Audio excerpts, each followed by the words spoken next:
Discover the advantage of unlimited access to all the stories and resources from IBJ and inside Indiana business. From insights to inspiration, business leaders rely on the IBJ for all things Indiana business. Start your $1 a week trial now at ibj.com/trial offer.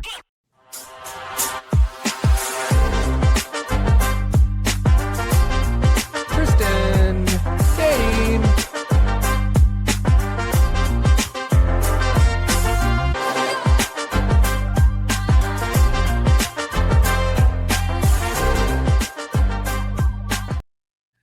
This episode of the Pete the Planner Show is brought to you by myindiana529.com. If you need to prepare for your child's future education expenses, do what I do and set up an account at myindiana529.com. Hello, everyone. And by everyone, I mean it's a Tuesday at noon. We usually are here on Fridays at 10. Everything's thrown off. Dame is here. Kristen is here. We'll start with future donkey owner, Kristen Elanius. Hello. Hello. FDO, future donkey owner. And Damian Dunn, what is the most aggressive animal you've ever owned? Like you're a cat guy, a dog guy. Ever own a bunny or a cheetah? No, a little box turtle is the most exotic I think I've probably owned. Was it a Russian tortoise? Okay. It was very slow. Kristen, how about you? You got lots of cows in your life. What have you owned that's like a country goose or anything? What have you got? No, nothing like that. The only thing, I only ever had dogs, and now I sort of have cows. Yeah. That's it. All right. Well, donkey on the way. Hello, everyone. Based on our schedules, we've got a few strange weeks ahead of us. We are on Tuesday this week, Thursday next week, and then I've got to talk everyone into Thursday the week after. And everyone's upset about that. Today's show is a special one for lots of reasons, and here's the reason. We are going to talk about the most overrated pieces of financial advice that exist. Dame asked before the show, is this going to turn into the Hot Take Olympics? And I said, I don't think so. But then he reminded me that his overrated piece of financial advice may anger me and send me through the roof. And I don't know what that is, which is what makes for good radio, streaming, and podcast. You guys, has it occurred to you that usually we talk to each other in this capacity every 167 hours and it hasn't been long enough and I didn't miss you. And so now I don't know how this is going to go. I didn't know that you normally do miss us, so...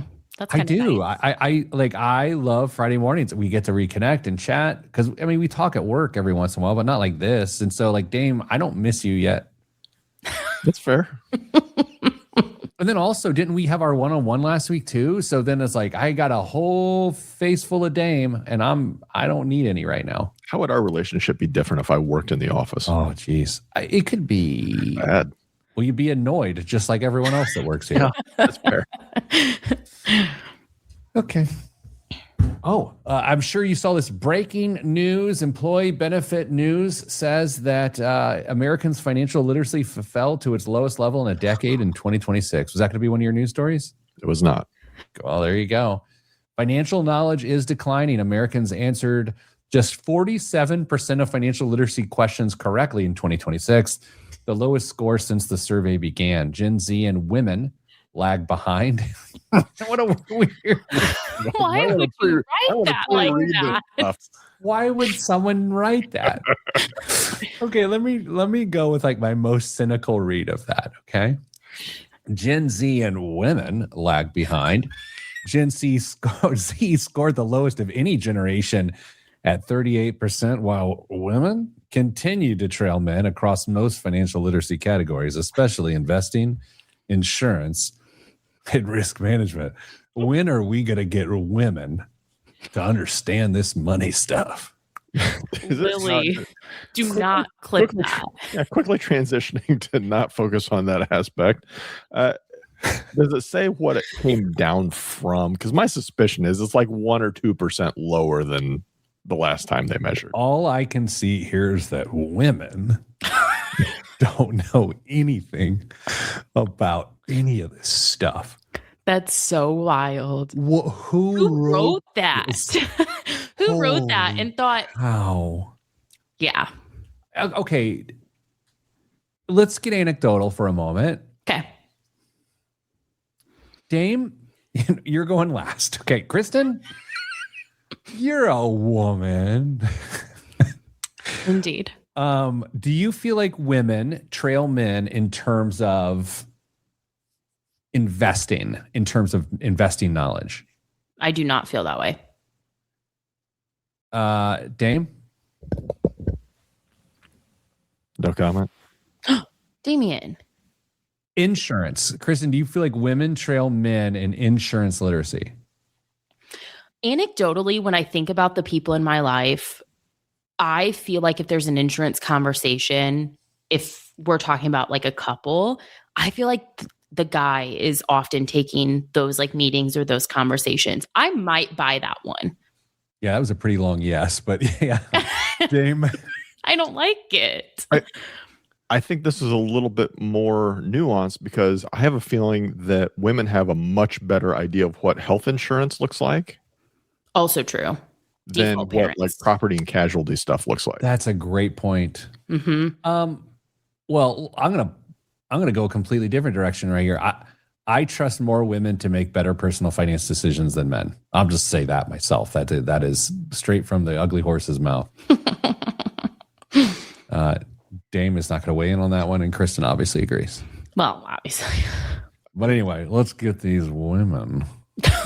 Let's improve their financial literacy. You guys, I got to read it again because it's so good. Gen Z and women lag behind. Gen Z scored the lowest of any generation at 38%, while women continue to trail men across most financial literacy categories. My thing about the way that that's written is I would fully expect Gen Z to be less financially literate because they're younger. You just learn more about life anecdotally. You absorb more. That's true about so many things. The call to women, it makes it that much more absurd. You can put the outlet on blast that wrote that or published it on its site. That was written by Jimmy Nesbitt, a reporter from Employee Benefit News. Oh, Jimmy. Jimmy Nesbitt. Jimmy. Oh, Jimmy. Oh my gosh, it's so great. So bad. All right, let's start the show. Speaking of great, let's start the show. Who's going first? Dame, you want to go first? Is this going to be one of those things where you think you need to go last? No, mine's pretty benign, honestly. Where's the fun in that? It's not supposed to be hot takes. I'll yeah, go first. Okay, Chris is going, then Dame, then I'll go last because mine has to go last in 3, 2, 1. This week on the Pete the Planner Show, we answer your money questions. Here's how this show works. You email us, askpete@petetheplanner.com. That's askpete@petetheplanner.com, and we will answer your email question on the air. It's a financial show occasionally, and we don't sell you anything. We just give you straight talk answers from 2 certified financial planning practitioners. That is Kristen Elanius. Hello. And Damian Dunn. Good day. And I'm worthless. My name is Peter.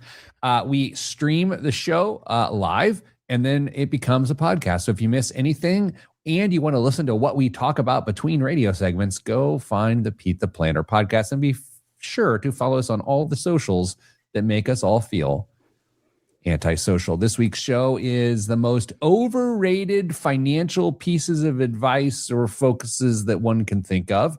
Each of the hosts of said show that I just told you all about will give you one piece of overrated advice. We're going to start with Kristen, then go to Damian Dunn, and then I will do the same in the third segment. Kristen, the most overrated piece of financial advice is? The most overrated piece of financial advice, the most overrated financial goal, the most overrated financial topic, period.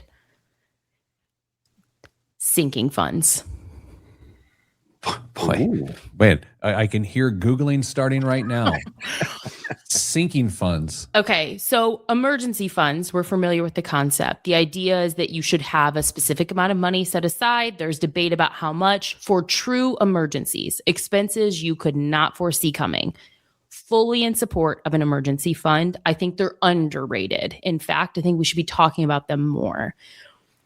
A related adjacent type of an account is a sinking fund, a fund for expenses that you know are coming, but their nature is maybe it's irregular. So maybe it's your car registration, a vacation, some general house repairs, things that you aspirationally maybe want to spend money on or know you're going to need to, but you can't call them emergencies. Those funds are put in sinking funds. So I had a colleague here at Your Money Line where we all work the other day saying he basically does the digital envelope system, and everything, I think what he just described is he lives in the world of sinking funds. Oh, it's devastating. So why don't you like them? I just think they're overrated. One of my challenges, and one of the challenges that I think we all face as practitioners, is it's so hard to speak to people in mass about the importance of improving your financial health. And I feel like the concept is, it's maybe too aspirational for the average person, for them to not only be able to budget every month, to know what their emergency savings should be, but also be able to like perfectly bucket these infrequent expenses. And for the people that are actually using them appropriately, I would argue that it's not the function of the accounts that you actually need or desire, because all of that is living on the spending plan or the spreadsheet, however you track your money anyway. So why does it need to be separated into these like buckets of spending? That's interesting, because I'm hearing you. It's, if you're that organized to set them up, then you're that organized to just execute on the plan anyway. So therefore, you are overcomplicating it. Dame, you buying what she's putting down? Yeah, that's exactly where I was going to go with this, is that if you already have these things identified and you are actively working towards them, it could all be solved with a spreadsheet. You don't need multiple accounts to try and track this. You're just making an administrative nightmare for yourself. But if you want to make sure that you're on track for whatever sinking fund issue is coming up, great. Just track it in one little way. I have that emergency fund. By the way, Kristen didn't say this, but I'm sure she would agree with this. Emergency fund, completely separate from what we're talking about. Now, if you're going to have multiple accounts, do it that way. One fund for the emergency fund, one fund for sinking or accumulation or whatever you want to call it, where your excess savings goes. Don't make it more difficult for yourself than it has to be. Just track these things separately and know what you need to set aside for each of these things as they occur. Will it be tough to get started? Potentially. Is if you're just getting started and you know there's $300 coming up next month, but you've only got 150 in that account, it's going to be a rough start, but you'll get there. I know this show wasn't supposed to be a hot take show, but Kristen, what I'm wondering is why you're so against Dave Ramsey. Oh, no comment. No, let's talk about it. So Kristen, digital envelopes or a sinking fund where every expense, whether it is a short-term expense or a longer-term, less frequent purchase, like the way the Dave Ramsey method works, whether it is cash or digital envelopes, is to just like everything is separated and everything is sort of tucked in there. And that has worked for millions of people as they've gotten out of debt.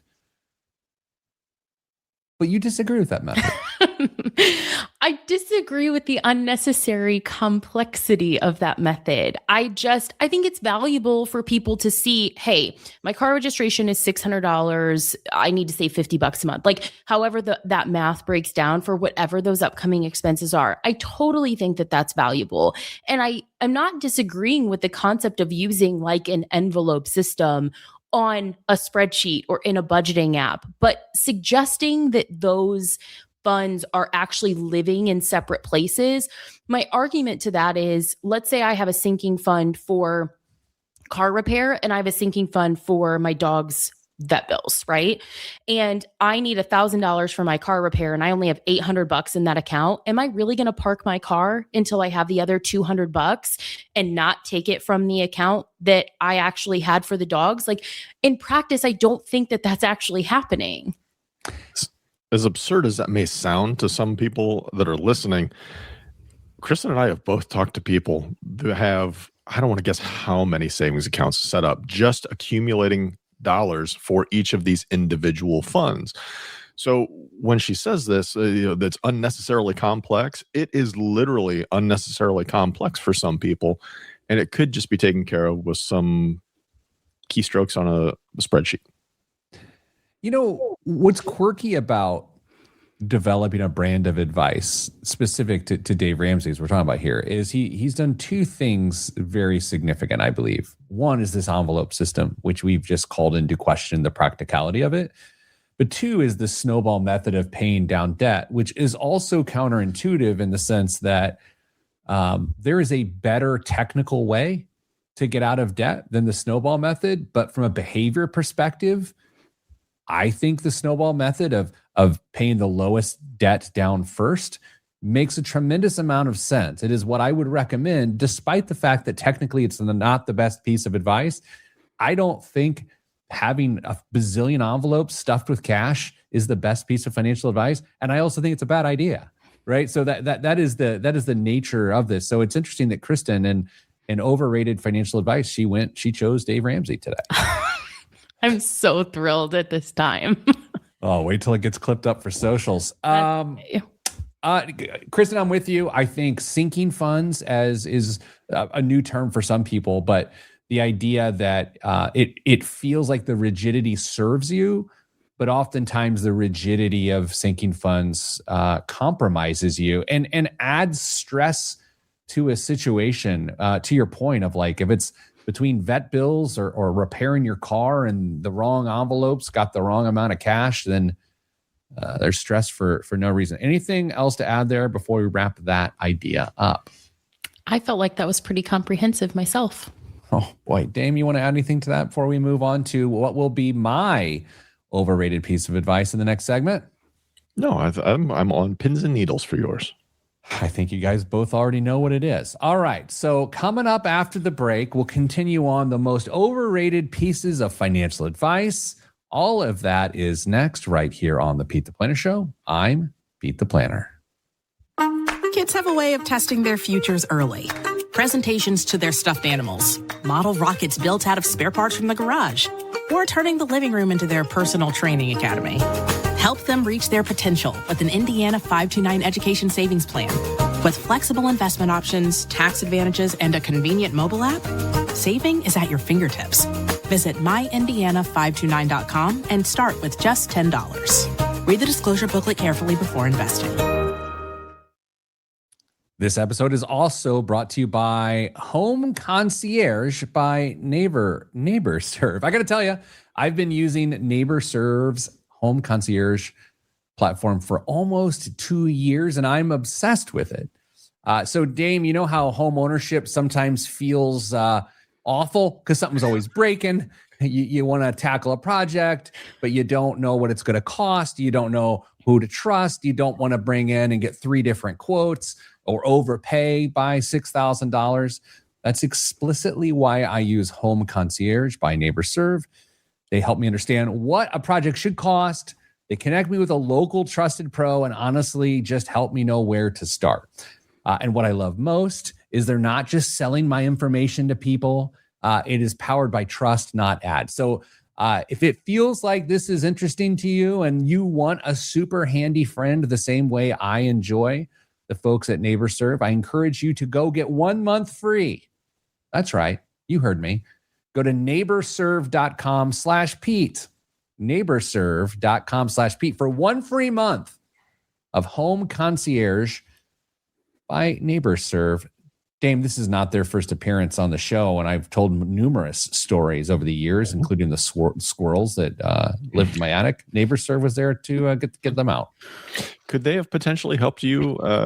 For example, I don't know if this ever happened, but you lock yourself out of your house. Could they have helped with that? I don't know where they are on the Schlage bolts. I am not sure. That's a great question. Do they got to have a locksmith, right? I would think. This is no ordinary Schlage. That's what I was going for. One of my favorite stories of all time. Boy, I was telling a friend yesterday who was here in our office. I didn't see him in a while. And we were talking about working out, and I told him the hot Pilates, take my shirt off story, and the lights go on, crying. It's a terrible. The fact that it happened was even worse. Okay, Kristen, you are going to anger lots of bean eaters and rice eaters with your take about anti-Dave Ramsey there. I didn't say that you shouldn't do it explicitly. I just said it's overrated. I think, again, I said it in the segment. Dave is known for some like quirky things. The snowball is a quirky thing, and I like the snowball a lot. I think it taps in the type of people that find themselves in consumer debt are the type of people that would benefit from the snowball. Yeah. Right? The type of people who would not find themselves in consumer debt are not the types of people who would benefit from the snowball. Do you really think snowball's quirky? I mean, we are probably too close to the forest to see it. Yeah. But do you think that's just the normal accepted way that somebody tries to get out of debt if they've got a plan to get out of debt these days? That's a really good question. I think the conventional way to get out of debt would be to pay highest interest rate debts first, because you'll pay the least amount of interest. And so the quirkiness is that going against the math. Maybe. Yeah. Okay. I think my take I'm about to give actually agrees with Dave Ramsey. The one I'm about to give, the overrated nature of what I'm about to say. Boy, it's a Ramsey episode. Is it too late to put him in the AI's version of our show, just to put him over, like in a picture over our shoulders or something? Oh, That's just funny. different voices, Yeah, people need different voices. And 3, 2, 1. Back on the Pete the Planner show. If you're just joining us on the radio, we are talking overrated pieces of financial advice. If you're just joining us on the podcast, weird thing to do to start at the 21-minute mark. Anyway, Kristen just shared her most overrated piece of financial advice, which is that sinking funds are helpful. How did you classify that? Well, to be fair, I think that it was supposed to be financial goals. So that kind of had to tweak my wording a little bit. But in general, I find sinking funds overrated. Wait, so you're telling me that I planned a show on a premise of which I'm not following? I fear that might be true. Fair. Okay. Here's my most overrated goal. A perfect credit score. I think the pursuit of really good credit is a complete waste of time. And it is more likely to have a person who is a financial wreck with great credit than a person who is a financial disaster with bad credit. Wait, you know what I mean? I think it's a really bad thing to just try to stoke your score for no particular reason. The goal, as far as I'm concerned, is to have solid credit, 750-ish and above, maybe 720 and above, and not necessarily do anything to make it be bad, but just earn the right to not care about it. Like, get to a point in your life where you just go, yeah, I probably won't be borrowing money again. And not that then you let things go or you pay things late. But when you're in your early 20s and late 20s and you're trying to establish yourself as a financial entity, you have to care about the credit worthiness of your credit score. But when you're in your late 40s, like Dame and I, at some point out, I just really don't give a rip. I don't think most people should care. So that is my most overrated thing, is people who try way too hard to have a perfect credit score. In fact, when people say to me, I've got a perfect credit score, I don't even know how to express with facial expressions of how little I care. I'm always curious what hoops someone has to jump through in order to try and game the system to get to that ultimate goal of having a perfect credit score. I'm glad you asked. There's a couple ways you can make your credit score go up that make no sense whatsoever to me. And so I think this is the basis of the conversation. Number one, let's say You've got, Kristen, choose a store at the mall that you want to store credit card from. Ooh, I don't know if they have one, but if they had a card for Coach, Okay. making a comeback. Coach. Mm-hmm. Coach credit card. And let's say you've got $1,000 credit limit and you've got a $500 balance. Okay. The two experts and me on this show know that that'll be a small little ding to your credit score because of what's called a credit utilization ratio, that 50% of that credit line is in use for $500 balance on a $1,000 credit line. You want to be below 35%, or in that case, $349 or less. Are we tracking? Yes. So one silly way that you can change the dynamics of that is to call Coach and say, can you increase my credit line to $2,000? And now you've got a 25% credit utilization ratio. And now you have more access to more debt, and you still have the balance that you had. And so you are theoretically in a worse position financially, and yet your credit score went up. That is example number one. Dame, how valid is that take? It happens all the time, and that's an easy way to try and fix the credit utilization problem, unfortunately. I know that isn't today's show, but we recently had an example where a company did the opposite and tanked someone's credit score. It was really bad. Wait, whoa, can you give me, say more? What are you talking about? So we worked with someone who, in that basically the inverse happened. They had a higher credit limit. Then the company went in and said, you're too risky, lowered the limit, which increased their utilization, decreased their credit score. Then, because credit card interest rates are variable, they increased the variable interest rate on that balance as well. That's genius. That's so evil. That is genius. And I knew that that's exactly what happened. I knew that's exactly what happened when one of our guides started telling me that story. Dame, that's genius. I mean, it just helps cement that impression that big banks get across the world. Okay. If we can step out of ourselves for a second, is that evil? Yes. What? But why? Because if the person's more of a credit risk, shouldn't they have to pay more? But they had determined that they thought that she was creditworthy enough to extend her that large of a balance. And the only reason they did that is because she enrolled in their free credit monitoring. So it put her under review. Oh, that's evil. Yeah, it was evil. Well, then it's not their fault if she asked for it. She didn't. If she would have known. Dame, this goes back to the original story about financial literacy. Oh, I didn't care for that. I'm just kidding. That for those on the radio, boy, you missed that one. And it's not as bad as, it's worse than it sounds.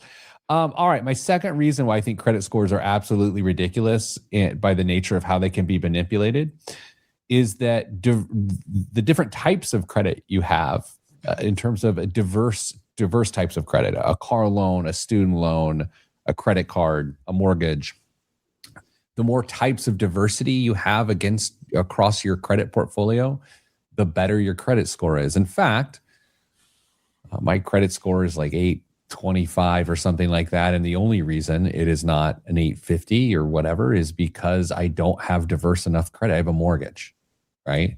And I have a revolving credit card with no balance. So I am counted off for that. So if I was in the 600s or low 700s and I wanted to stoke my credit, I could go open credit lines that theoretically then put me at a disadvantage. Dame, is that a valid reason to think credit scores are silly? It's a small piece of the pie of the overall credit score. The biggest one by far is just paying your bills on time. That's 35%, Kristen, if I remember correctly. And I think 30% is credit utilization. So if you get those two right, you're in pretty good shape overall. But I have had multiple conversations with people talking about, should I go get this kind of loan or something else? Well, if I do that, will it help my credit score? It is on the minds of people who are very concerned with their credit scores. Yeah. I think ultimately it's one of those things of like, do you want to be good at borrowing money? Like, is the like, you know what? I'm really great at borrowing money. It's like, well, if you had to borrow money, you want to pay it back on time. And I think that's the end of it for me. Our data, which is gathered, and we give permission to the credit bureaus, that data is used to sell us things based on our own behavior. Our data is used against us.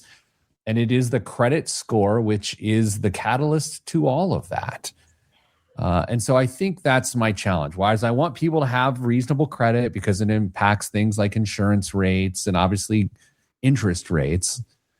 I think it is the wrong metric to care about. I would say it's kind of like body weight, an interesting metric, but probably not the most informative metric. Depending on if the person is 4'10" or 6'10", body weight needs a little bit more context. Gosh, I stunned these two into silence. These two are so expert that they were just like, I can't even add anything to what is the most expert take of all time. All right, so here's what we're going to do. Everyone's going to calm down. People are all worked up. I got to quiet them down, back them into their corners. Then we're coming back. Dame says that his most overrated piece of financial advice, he's coming at me. I can feel it. It's going to be something I've said, and he's going to turn it on me. All of that is next right here on the Pete the Planner Show. I'm Pete the Planner. Are you coming after me, bro? I don't think so. I feel like you might. It's just, well, you'll see. You guys, the worst thing in the world is happening to me later today. Oh? I'm flying to Orlando. Have you looked at the forecast, Pete? I'm just curious. I don't want to go too far here, but oh boy, I think I might. Orlando's my least favorite place on earth. Oh.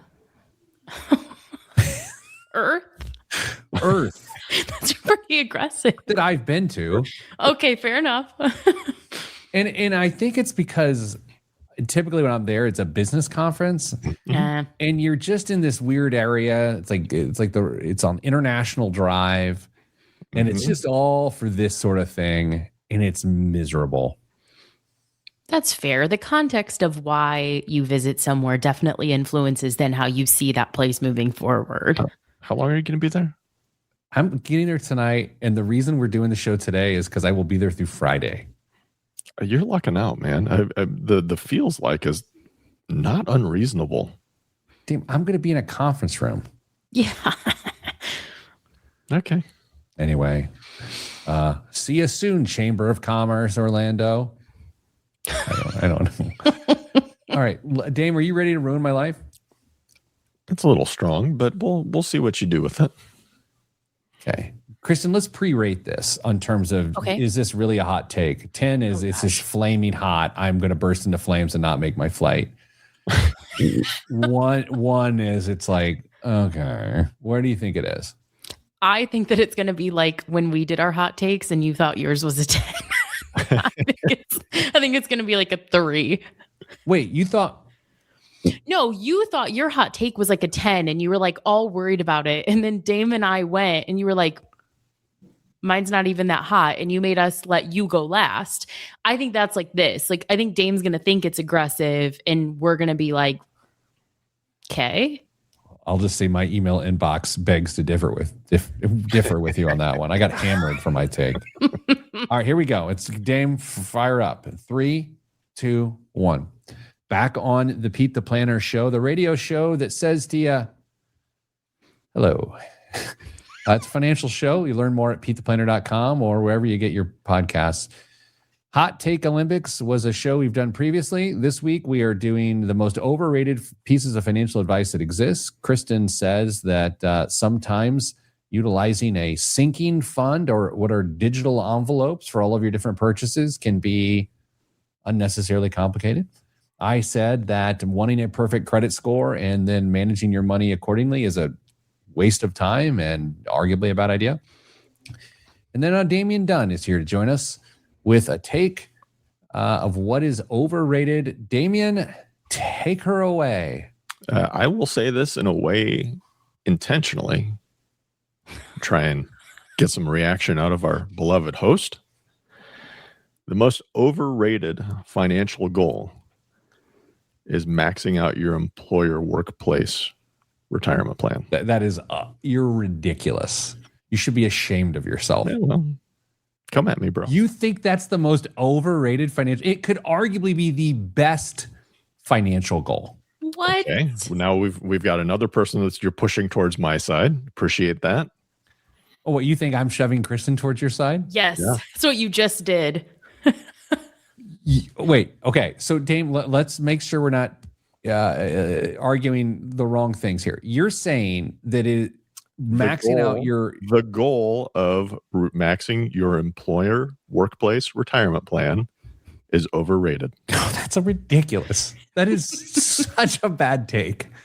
Pete, how many people do you think need to max out their employer retirement plan to have a successful retirement? Everyone.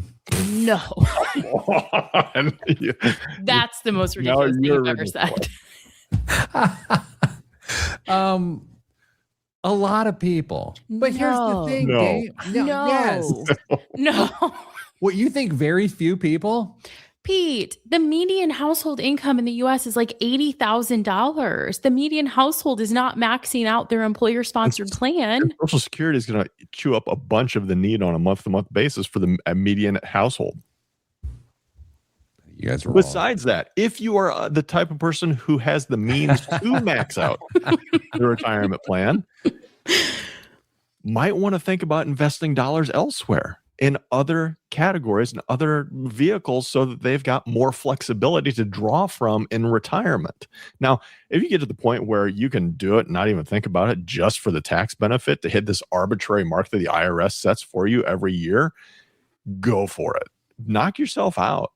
But there's a lot of people who, one, won't be better off if they have more money locked up in a traditional or Roth account. And two, it's just too big of a number for most people. What I love so much about this is when Damien first said it, I definitely feel like I was on Pete's side. Wait, Now- I repelled you? I am like fully, I'm like, you know what? He's preaching here. This is good. This is good. Dame, I actually buy what you're saying here. I feel like to strengthen my argument, I need to add some filters to it. Okay. And I don't know the dollar amount. But I'll say above a certain amount of income, maybe it's $120,000 a year as a household income. Okay. Maxing out at least one of the household retirement plans is absolutely necessary. What? So No. Not at age 22. I mean, I'm not Why would saying it at age matter? 22. Sure. Why would it matter? Because of compounding interest. No, I understand that. But from a percentage perspective, why would it matter how old you are? if the dollars are aggregate, and plus if the dollars are aggregate, who cares what accounts they're going into? Pete has fully lost it. What is happening? It is possible. It's possible. Okay, so this is wild to me. So you don't think, on a scale of 1 to 10, Dame, how important do you think it is for a person to make it a goal to max out their 401k? I said it's overrated. I didn't say it wasn't a reasonable goal for some people. It's just overrated for a lot of folks. And like I said, if you are of the means that can do this and it's a good tax strategy, do it. Go for it. But don't overlook other uses for that money. Maybe it makes more sense to use some of those dollars to pay down debt before you retire, to try and clear the tables of stuff and make the dollars that you do have saved go even further. I mean, there's all sorts of reasons that you could lean into this and say, I don't know if maxing that out this year is the best use of cash for us. As a huge proponent of the FIRE movement, when I hear you,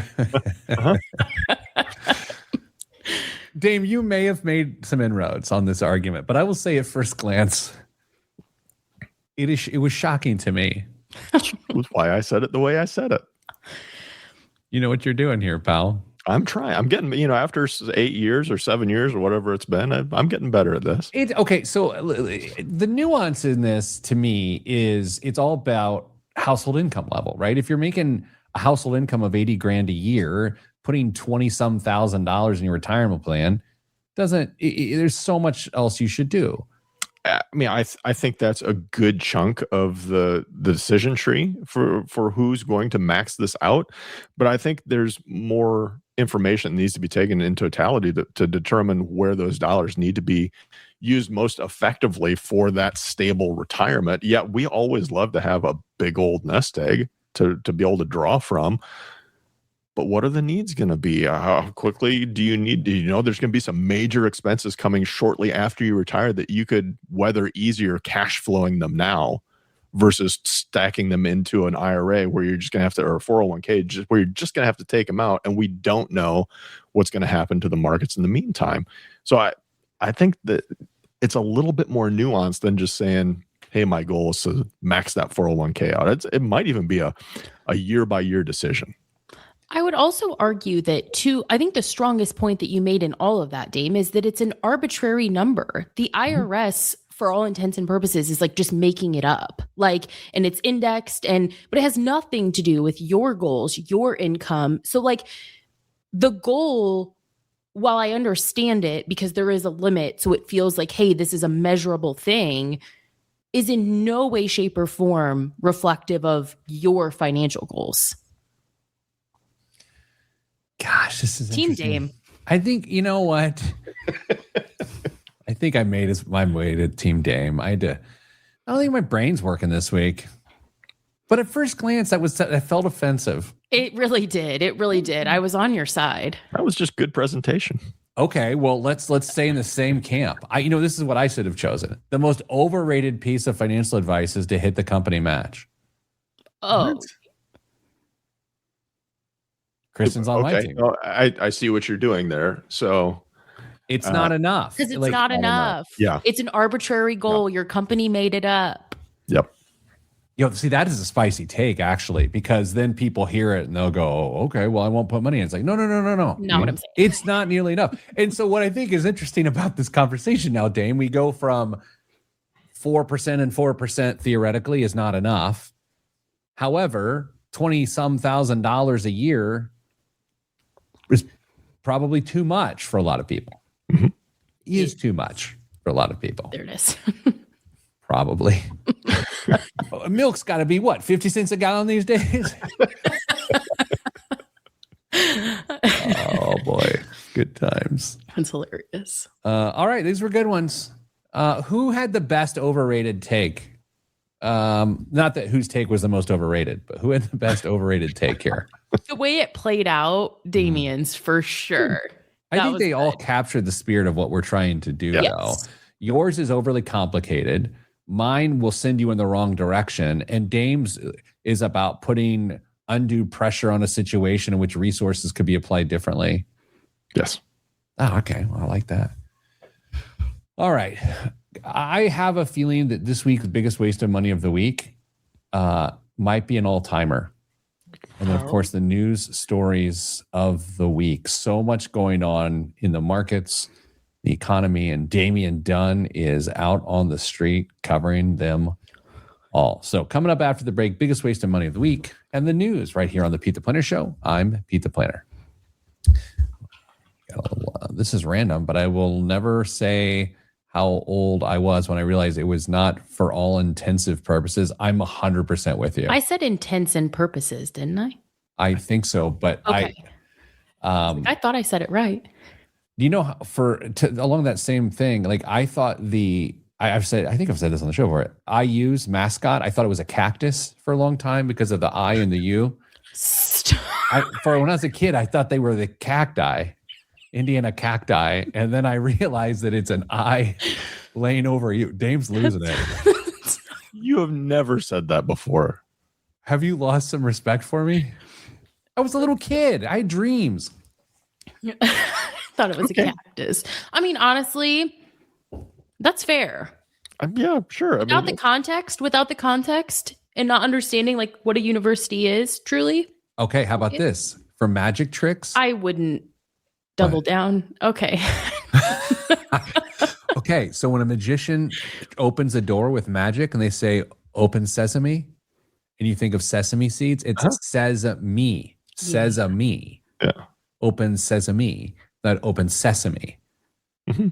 And for a long time, I thought it was like seed adjacent. I think that one's super common though. Agreed. Yeah. Okay. We're all idiots at one point, and some of us make the way out. I have not. There we go. Great topic, Pete. What, for the show? Yeah. You think so? I think this has been good. I mean, I think that you kind of deviated from your thesis, but it worked out. That seems out of character. I mean, depending on how aggressive the intern wants to be on cutting these up, there can be some really spicy ones. What you should do is A/B test, like have the clips that are like really polarizing on an account and the clips that are like actually the good stuff on an account, and just see what part of the internet hates us the most. I kind of feel like I might have to require approval before any of this goes up this week. Yeah. There were many times taken out of context. Okay. All right. Let's do this. Okay. I think my son was running through the house on Sunday night after my wife told him not to, chasing my daughter. And he kicked my charger on my laptop and sent my work laptop from the counter onto a wood floor. And I heard it. I was out at the grill and I heard it banging around. And I heard my wife, what do we want to say here? Sharing thoughts with him. I go running inside and I see the look on his face. I see my laptop on the ground. And I was like, oh, this isn't good. So last night I got home from work and I was like, hey, bro, my laptop did not work today at work. And you're going to have to pay for it. He's like, well, how much is it? I was like, it's $1,700. He does not have $1,700, as you might imagine. He's 14. Is just a small portion of that. He's like, well, how am I supposed to come up with the rest? I'm like, well, we can start looking for jobs. So like you can see it on his face. And then I realized that like I'm really into character here with them. Like, no, it all works. By the way, it works fine. I was just like a joke. I'm like going, and then I'm going like I'm halfway like, in this joke, and he's like taking it seriously, asking all these earnest questions. I'm like, yeah, I should probably pull out of this because I'm now committed to the character of angry father. But I was just kidding. And now that I say it out loud, that's crazy. That's crazy. I have many years, and then I'll let you know how crazy that was or wasn't. I saw a T-shirt that ties into this story very nicely. That just simply says on the front, "I yell because I care." Yeah, this situations like this make me think that T-shirt makes a lot more sense. You know what we should do? You guys want to get him on the show? Talk. Oh, we don't have time this week. Yeah, you said. Oh, I could FaceTime him. Literally almost out of time. He's on summer break. Bring him in. We'll bring him in sometime. It's been a while. We've had a it cameo. has been a while. His hair wouldn't fit on the camera. Okay. 3, 2, 1. This week's biggest waste of money of the week right here on the Pete the Planner show is the Mark Hotel World Cup Extravaganza package. Since Jacques Grange reimagined the 1927 Madison Avenue landmark, the Mark has been the New York address of choice for A-listers, heads of state, and the designers, musicians, and film directors who define the cultural calendar. The World Cup finale at MetLife is the most watched sporting event on Earth. The Mark helps you enjoy it with 4 nights in the largest hotel penthouse in North America, a 10,000 square foot residence with a private rooftop terrace overlooking Central Park, where each evening includes cocktails, a caviar service from Caviar Caspia. The stay includes personal butlers, in-suite wellness services, and hospitality staff on call.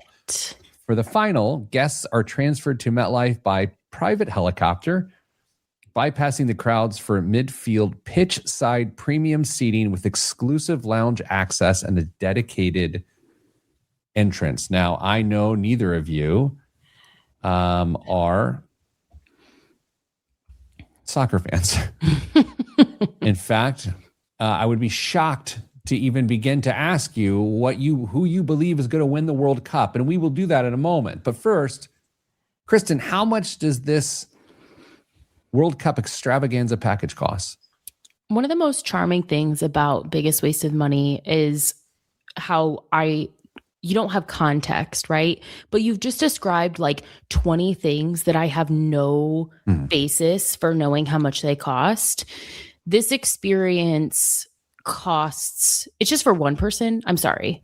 Or it's like the room. Four people? Tickets. This or no, who knows? No one knows. I don't know. This is a quarter. This is a $200,000 experience. Damien? A 10,000 square foot penthouse for 4 nights with all of that staff during the World Cup, which we know things are already cranked up. This is at least $1 million. $1 million. Really? Yeah.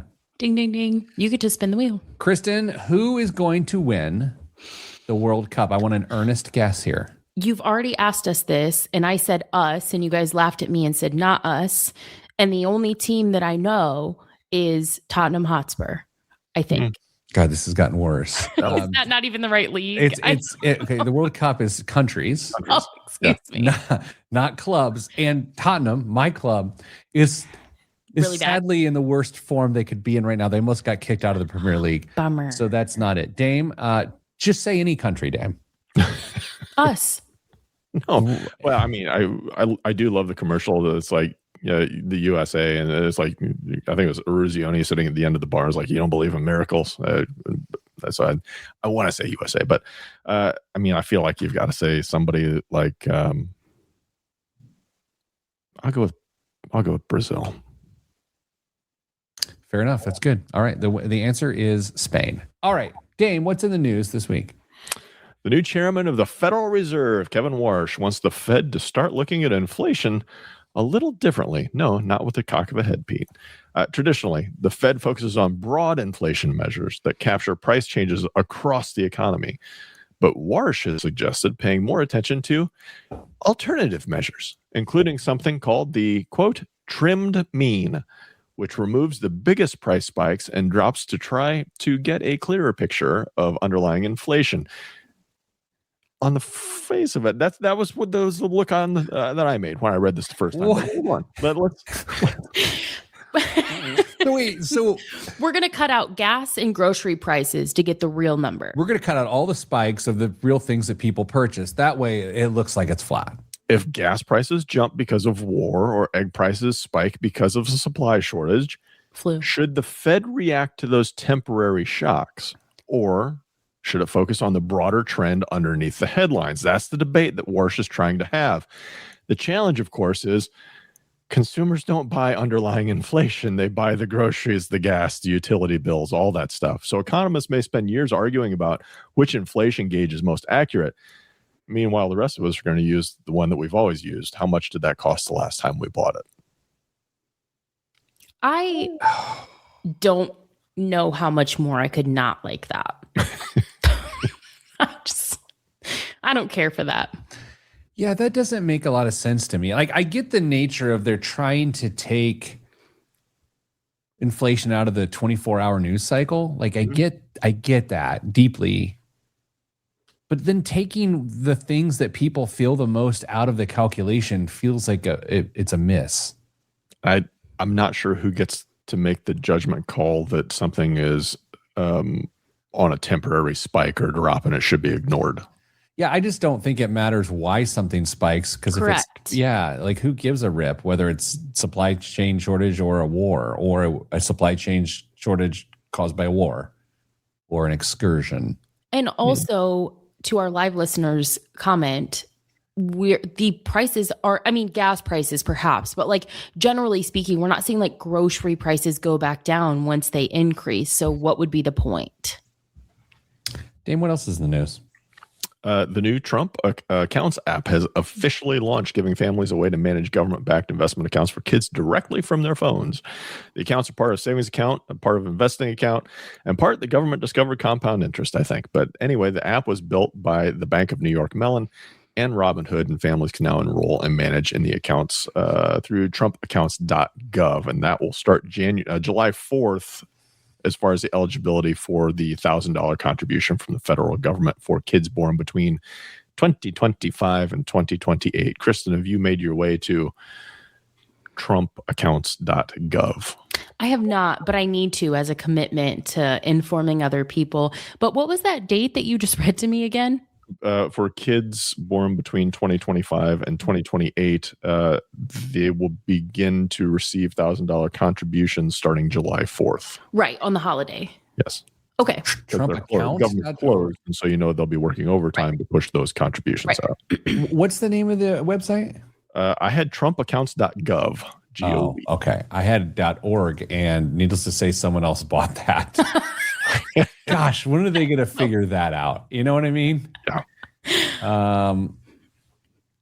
Trump account, I can't spell. Accounts. Plural. And so they didn't use Trump account either, singular. Holy smokes. Like, you got to surround it for idiots like me. Misspellings, everything. Yeah, we need that redirect for sure. I admittedly know nothing about Trump accounts, and so I've sort of reserved all thoughts around them until I take the time to understand them. And at some point, thanks to Kristen, we will report back and tell you our thoughts. In the meantime, buy all domains close to the domain you're targeting. That's just a little expert advice from your friend Pete. This was just intended to be a PSA that if you qualify or want to open one of those accounts, you can do it now.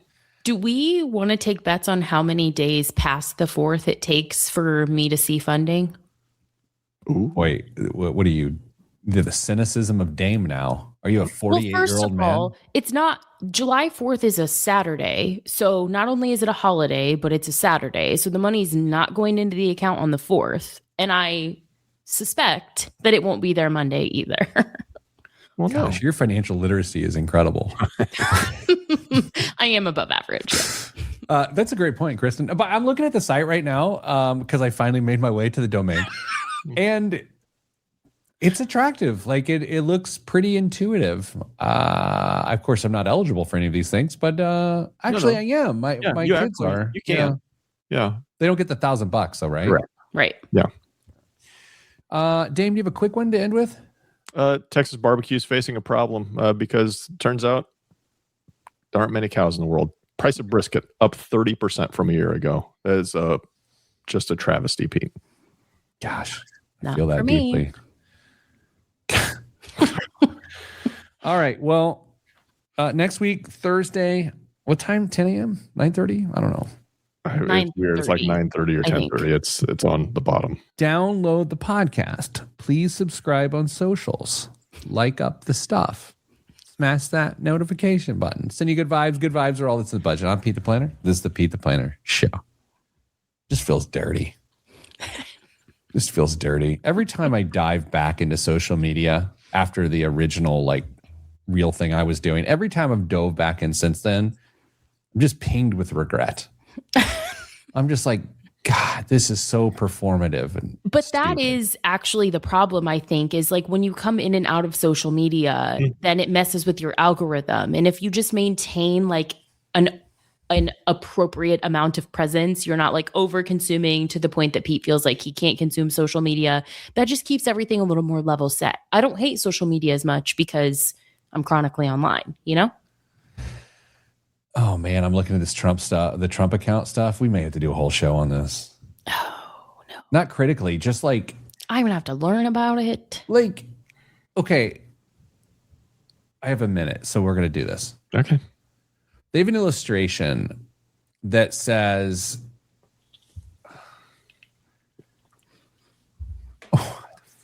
that's great. At age 27, if you contribute nothing, you'll have $15,000 in the account based on the $1,000 opening deposit. That's aggressive growth. Indeed. Okay. They say if you put in $250 a year and get the $1,000 deposit, you'd have $51,000.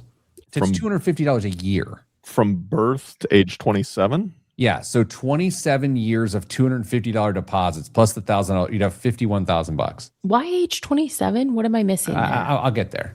Okay. And if you put in $5,000 a year and the $1,000 initial deposit, at age 27, you'd have $742,000.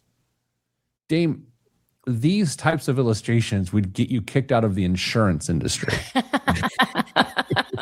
For those of you that don't know, it's really hard. At age 18, oh man, this is crazy. This is a whole show. We're doing a whole show. Oh boy. At $5,000 a year to age 55, you'd have $13 million according to Trump accounts. That math doesn't make any sense to go from. All right. So welcome to next week's show. Oh boy. Kristen, you got homework. Great. Next week's show, Trump accounts. Everything you need to know. Take copious screenshots as you're going through signing up for that account, Kristen, so we can. Yes. I really want it to be great. I mean, I really want it to work, help people, but like you can't illustrate $13 million account value based on this country's financial literacy. Sure you can. They did. Kristen, do you need help setting that up? Oh, actually, great call. I am really lagging behind my male counterparts. So, all right. Hey, everyone, this was delightful. And stay getting money.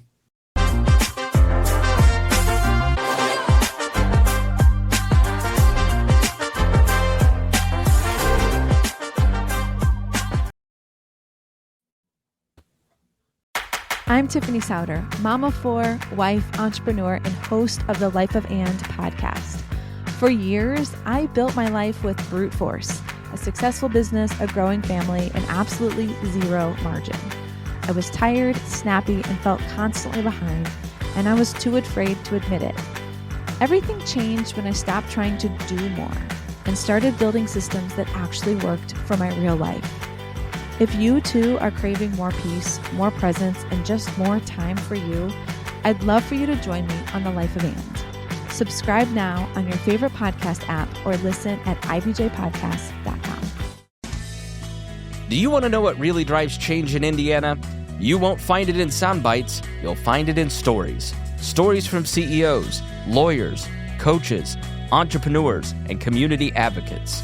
That's the IBJ Media Podcast Network. Insightful, local, impactful. Find all of our shows by searching IBJ Media in your podcast app or visit ibjpodcast.com.